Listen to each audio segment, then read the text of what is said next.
Hello दोस्तों, मैं विजय कुमार आपका अपने चैनल SCRT गवर्नमेंट एग्जाम में स्वागत करता हूं। दोस्तों देखिए, इस वीडियो में हम लोग दोस्तों रेलवे द्वारा जो क्वेश्चन पूछे जा रहे हैं दोस्तों, उसको इस वीडियो में देखेंगे। अब क्वेश्चन ऐसा देखेंगे जो कि ज़बरदस्त होगा, एकदम क्वेश्चन एकदम करने लायक नहीं होगा। अगर आप क्वेश्चन करेंगे तो नहीं कर पाएंगे, ठीक ना। मतलब एकदम ईजी क्वेश्चन नहीं लूँगा, एकदम ज़बरदस्त क्वेश्चन लूँगा जो एकदम नए पैटर्न पर क्वेश्चन पूछ रहा है, ठीक ना।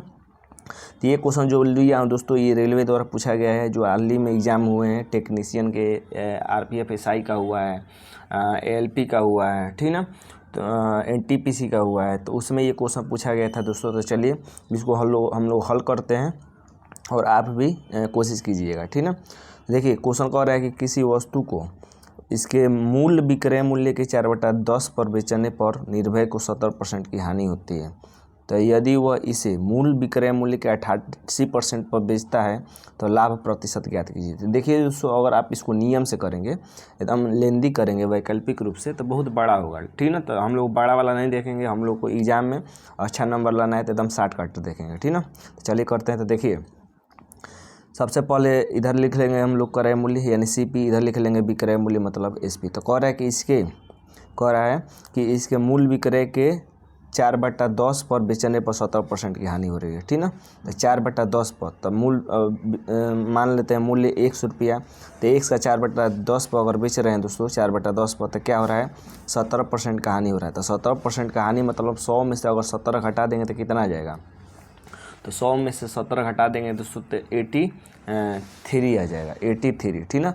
यानी हानि हो रही है 70% की। तो हम लोग का क्रय मूल्य क्या होगा, क्रय मूल्य ज़्यादा होगा, यानी 100/83 आ जाएगा, ठीक ना। 100/83 क्यों किए हैं दोस्तों, क्योंकि अगर 70% की हानि हो रही है दोस्तों तो क्रय मूल्य उसका ज़्यादा होगा, इसलिए 100 ऊपर और 83 नीचे, ठीक ना। या यहाँ से आप सूत्र भी लगा सकते हैं क्रय मूल्य का, क्रय मूल्य बराबर 100 गुणे विक्रय मूल्य बट्टा में 100 माइनस हानि होता है, ठीक।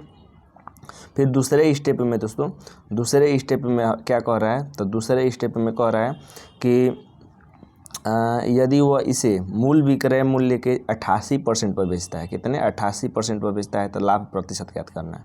तो चलिए मूल विक्रय मूल्य का 88% पर निकाल लेते हैं इसका मूल्य। तो इधर निकाल लेते हैं अब सेकेंड लिस्ट में। तो मूल विक्रय मूल्य कितना माने थे, 100 माने थे, ठीक ना। और उसके 88% पर बेचता है, तो 88% मतलब 88/100, ठीक ना। तो ये हो गया CP, ये हो गया SP। इधर क्रय मूल्य हो गया, इधर विक्रय मूल्य गया। बस यहीं से आप क्रय मूल्य विक्रय मूल्य निकाल लेंगे और लाभ प्रतिशत निकाल लेंगे, ठीक ना, यहाँ से। तो चलिए कटाते हैं इसको। तो यहाँ पर देख रहे हैं दोस्तों हम लोग कि 1 0 से 1 0 ख़त्म हो जाएगा, ये 1 0 से 1 0 ख़त्म हो जाएगा, ठीक ना। फिर यहाँ पर दोस्तों और कहीं ख़त्म हो रहा है, तो अब यहाँ पर देख रहे हैं तो 4 से कटा सकते हैं, 4 से नहीं कट रहा है तो यहाँ पर तीछा गुणा कर लेते हैं। यानी कहने का मतलब है दोस्तों कि ये 100 है, क्या है 1 से x तक ख़त्म ही हो जाएगा, ये 1 से x तक ख़त्म ही हो जाएगा, ठीक ना, आसपास। अब देखो ये 100 है, क्या है 100 है, इधर क्या है 4 है और 10 है, तो 4 10 और 100 को गुणा कर लेंगे। इधर क्या है 83 है, ये क्या है 88 है, तो 83 और 88 को गुणा कर लेंगे, ठीक ना। तो हम लोग का क्या आ जाएगा दोस्तों, हम लोग का CP और SP आ जाएगा। तो चलिए कर लेते हैं। तो 4 10 और 100 को गुणा करते हैं तो कितना आ जाएगा, 4 10 और 100 को गुणा करेंगे तो आ जाएगा ये 4000। तो CP आ गया 4000। अब कर लीजिए 83 को 88 से गुणा कर लेते हैं हम लोग। तो कर लेते हैं इसको 83 से, ये 83 से दोस्तों आपका 88 में गुणा था, कर लेंगे तो देखिए गुणा करेंगे तो कितना आ जाएगा, सो आपका आ जाएगा 7304 आ जाएगा, ठीक ना। तो यानी 4000 रुपये का खरीदा है, 7304 रुपये में बेच रहा है, तो उसको क्या होगा दोस्तों, उसको लाभ होगा, कितने रुपये का लाभ होगा, तो 7304 में से घटा लेंगे 4000, ठीक ना। तो यहाँ से घटा लेते हैं, तो यहाँ पर घटाएंगे तो कितना आ जाएगा दोस्तों, तो यहाँ पर घटाएंगे तो हम लोग का आ जाएगा 4000 कर रहे हैं दोस्तों, 3304 रुपये आ जाएगा। ये आ गया आपको प्रॉफिट आ गया, ठीक ना, प्रॉफिट आ गया। तो प्रॉफिट परसेंट पूछ रहा है, यहाँ पर पूछ रहा है कि लाभ प्रतिशत बताइए, ठीक। तो लाभ प्रतिशत निकाल लेते हैं हम। तो लाभ प्रतिशत बराबर लाभ रुपया में होता है, तो लाभ कितने का हुआ है 3304 बटा में क्रय मूल्य होता है, क्रय मूल्य 4000 है, ठीक ना, क्रय मूल्य 4000 है, गुणे 100। तो इसको कर लेते हैं, तो 2 से 2 0 ख़त्म हो जाएगा। फिर इसको 4 से कटा दीजिए, तो 4 10 में 40, फिर 4 से 4 8 32, 1 4 2 के 8 2 4 छक्के 24 यानी 826/10 आ गया।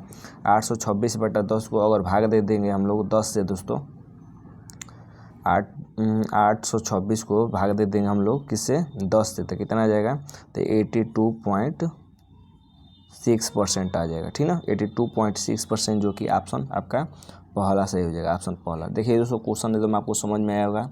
आइए रेलवे द्वारा क्वेश्चन पूछा गया है, देख रहे हैं ना क्वेश्चन कितना लेंथी है। अगर आप इसको करने का तरीका नहीं जानेंगे दोस्तों तो ये देखिए मैं बताया हूँ तो लेंथी हो गया, लेकिन आप करेंगे तो एकदम छोटे रूप में कर देंगे। चलिए एक और क्वेश्चन देखते हैं दोस्तों ऐसा ही। ठीक, अब ये क्वेश्चन कह रहा है दोस्तों कि किसी वस्तु को इसके मूल विक्रय मूल्य के 3/8 पर बेचने पर शरत को 19% की हानि होती है, तो यदि वह इसे मूल विक्रय मूल्य के 60% पर बेचता है तो लाभ प्रतिशत ज्ञात कीजिए। तो चलिए इसको कर लेते हैं हम लोग वैसे ही। तो इधर हम लोग क्या कर लेंगे दोस्तों, इधर कर लेंगे क्रय मूल्य, इधर हम कर ले क्रय मूल्य मतलब CP, इधर कर लेंगे विक्रय मूल्य मतलब SP।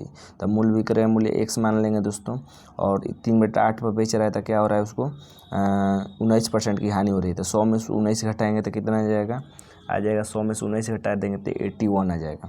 तो 81 यानी 100/81 आ जाएगा, 81 हो जाएगा। ठीक ना, अब दूसरे स्टेप में कर लेते हैं। अब कह रहा है दोस्तों कि इसके मूल विक्रय मूल्य के 60% पर बेचता है। ठीक ना, तो 60% वो बेचता है, तो मूल विक्रय मूल्य X मान देते हैं, 60% मतलब 60/100। बस इसको कटाना है, कटाइए इसको। तो ये देखिए दोस्तों यहाँ पर 3 से कट रहा है 81 27 बार। ठीक ना, 27 से 81 होता है। अब फिर आपका दोस्तों ये ऊपर से 10 से 10 खत्म हो जाएगा। ठीक ना, इधर फिर इसको 4 से कटा दीजिए। 4 के पाना में 8 2 बार में कटेगा, 4 के टेबल में 125 बार में कटेगा। ठीक, और फिर 2 से कटेगा, ये 2 से 2 बचे 10। तो ऊपर कितना बचा है दोस्तों, 5 बचा है, और 1 से 1 तक ख़त्म हो गया, ये 1 से 1 ख़त्म हो गया। तो ऊपर 5 और नीचे 27 बचा है, इधर बचा है 6 और 25 बचा है। ठीक ना, तो बस इसको गुणा कर लेते हैं। तो गुणा कर लेते हैं 5 से दोस्तों 25 में, तो 25 5 125 आ जाएगा। ठीक, और इधर गुणा कर लेते हैं हम लोग दोस्तों 27 से 6 में, 27 से 6 में गुणा कर लेते हैं तो कितना हो जाएगा, 6 7 42 के 2 हासिल 4, 6 दूना के 12 और 4 16। ठीक, तो कह रहा है देखिए दोस्तों 125 रुपये का खरीदा है, इसका मतलब कि CP आ गया 125, SP आ गया 162। तो 125 रुपये का खरीदा है और 162 रुपये का बेच रहा है, तो कितने % का दोस्तों हानि हुआ ये पूछ रहा है। ठीक ना, तो अब इसको घटा लेंगे। तो 162 में से 125 घटाएंगे तो कितना आ जाएगा दोस्तों, 37 रुपये आ जाएगा। कितना आ जाएगा, 37। तो 37 बटा में क्रय मूल्य मतलब 125 गुणे 100, इसको हल कर लेते हैं। तो 25 5 125, 25 चौके 100, फिर 5 से, तो 4 से 137 में गुणा कर लेंगे। ठीक ना, इसको गुणा करेंगे तो कितना आ जाएगा दोस्तों, तो ये आ जाएगा 37 से 4 में गुणा करेंगे तो आ जाएगा 148। नीचे आ जाएगा 5 से भाग दे देंगे तो आ जाएगा 5 दूना के 10, इसको भाग देंगे तो करीब करीब आएगा 5 दूना के 10, 5 दूना के 10 और 5 9 45, 5 6 30, 29.6% का लाभ आ जाएगा। ठीक ना, 29.6% हो जाएगा। देखिए इसको ऑप्शन में नहीं दिया है, तो कहीं अगर मिस्टेक हुआ है तो देख लीजिएगा। बाकी मैंने बता दिया है कि किस तरह किया जाएगा, लेकिन मेरे हिसाब से कहीं मिस्टेक तो नहीं हुआ है। ठीक ना, D ऑप्शन देखते हैं 29.6% आया है, तो यहाँ पर ऑप्शन में नहीं मिल रहा है दोस्तों। तो आप देख लीजिएगा, मैंने तरीका बता दिया कि कहाँ कहीं गलती तो नहीं हो गया। देखिए मोबाइल से वीडियो बनाता हूँ तो लिखने में थोड़ा दिक्कत होता है, तो आप उसको मैनेज कर लीजिएगा। ठीक ना, तो उम्मीद करते हैं दोस्तों कि वीडियो अच्छा लगा है। वीडियो अच्छा लगा है तो चैनल को लाइक सब्सक्राइब जरूर करिएगा। आज के लिए बस